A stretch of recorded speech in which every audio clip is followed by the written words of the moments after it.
I'm Jamal. I'm a Counterfire member and a student at Cardiff University. And I'm talking to Dr. Andy Williams, the media spokesperson for Cardiff UCU branch, after Cardiff University have confirmed they're planning to cut 400 full-time jobs and closing several schools, including the School of Nursing and Music, as well as several subject mergers, which is going to have a large impact on staff and students.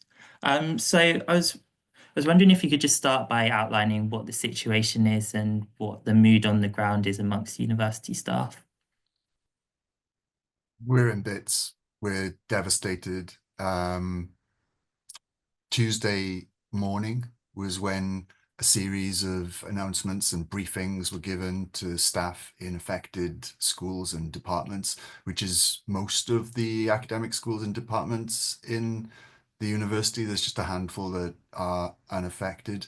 And in those briefings, whole departments were announced for cutting, like you say, nursing, music, but also ancient history, modern languages, religion are scheduled for the chop in different ways, whole programs going. 400 academic jobs across the university to go. That's 7% of academic staff, which doesn't even touch the further job cuts, which are going to be announced in professional services and administrative staff later in the year. The university very cleverly is kind of announcing part of the decimation of its staff and keeping back another part, which we assume will be very substantial.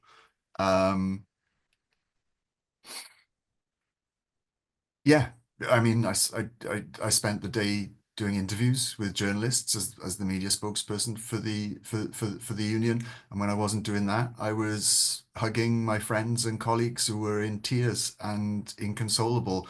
They've created an absolute climate of fear, cruel and unnecessary as well. We can get onto that, but there's no need for this kind of callous response to what is a real budgetary issue. Thousands of staff were sent at risk of redundancy emails yesterday, and now they're just living for the next X months under huge uncertainty and a massive climate of fear, which could drag on for years. Yeah, you talk about it being unnecessary, and I think obviously it's been talked about that Cardiff University is running in debt, but there's also been, concerns about the way this 10-year plan has been formulated. How do you see it from your point of view? Like, Well, the university executive board,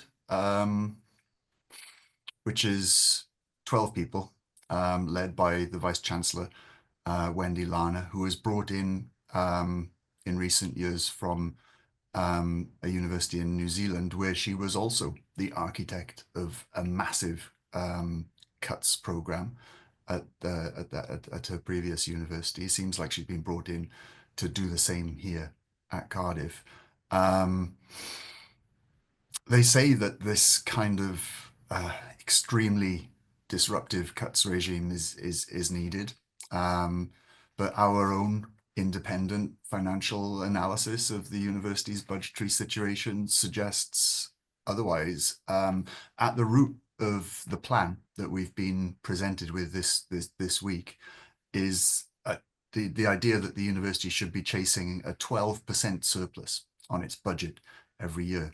Now, this would make sense if the university were a business, but we're not. We don't have to pay shareholders. There's no real need to be generating and then sitting on massive pots of cash. It would also make sense if we were a university with very low reserves, but we're not that either. We're sitting on hundreds of millions of reserves, of which at least 188 million is readily accessible, just sitting there. Now, the university says reserves can only be spent once and that we're not going to dip into them. We recognize that there are serious problems with the funding of higher education. We're not like stupid. We've got eyes. We recognize that there are problems with Cardiff's finances and that there is a deficit. But the kinds of cuts and the kinds of scale and speed of their imposition is overambitious and self-imposed, and there's no real need. What we're suggesting as a union is that we dip into the reserves, not to kind of like, splurge them or to postpone the inevitable, but that we use some of these huge reserves, which are just sitting there, to fund a more cautious, a more gradual recovery that doesn't end up destroying hundreds of people's lives, and making everybody else's life who is lucky enough to retain their jobs much more difficult, and having all the kind of terrible negative knock-on effects that this is going to have on students, on the surrounding economy, on kind of, Wales as a nation. Yeah. Um, it, we've made this case over the last few months, or the last half a year, but it's fallen on deaf ears, and we'll continue to make that case in the consultation that's happening over the next 90 days.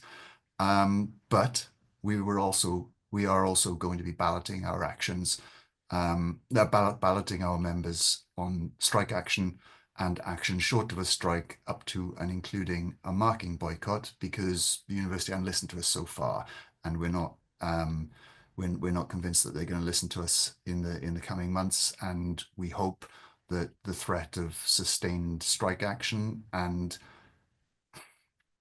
very difficult and disruptive action short of a strike, like a marking boycott, will be enough to make them see sense. Mm. Yeah, so you've covered it a bit there, but I just wanted to see what the Cardiff UCU branch's plan is and how to respond to this. Well, look, industrial action is always a last resort, but we don't have any choice now. We're balloting our members on striking. We're balloting them on action short of a strike. None of us wants to do a marking boycott. We've done a marking boycott in 2023 when we were fighting for a pay increase, but it was incredibly disruptive. It was incredibly difficult to do. It had horrible effects on students. It had horrible effects on the institution that it's only just recovering from. So nobody wants to do that. And we hope it doesn't come to that, but we will consider that, and we will think of that, think seriously about that as an option, because we're left with very little choice.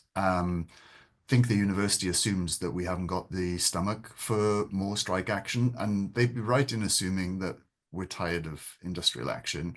We're tired of fighting for our rights and improvements in our conditions. We're tired of fighting for our pensions, but we won our pensions back with sustained industrial action, and other institutions fighting compulsory redundancies have won really strong concessions. So Goldsmiths was faced with a similarly draconian cuts package in recent memory, and at the end of last year, with strike action and with a MAB, a marking and assessment boycott, they were able to force their university away from that, and they had no compulsory redundancies.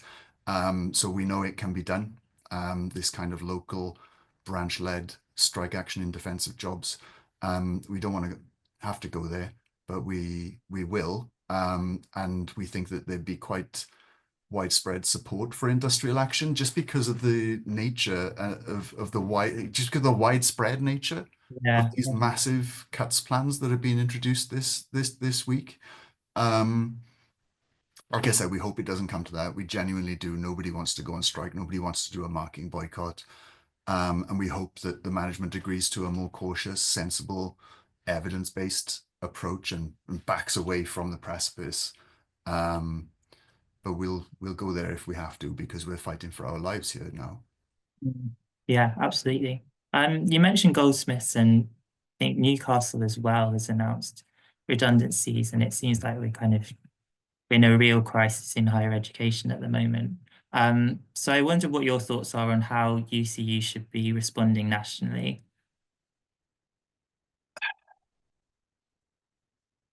Okay, I think that UCU nationally this year, this is my personal Mm. reaction as a UCU member now. Not the response of the branch. And different UCU members will have different answers to that question depending on where their priorities lie and a range of other things. But you asked me personally, I'll answer personally. At the moment, UCU nationally is balloting members on industrial action to have a pay rise, to seek a pay rise. Now, I'm not against industrial action over pay. I've been out on strike over pay and pensions something like 5 or 6 times in the last 6 years.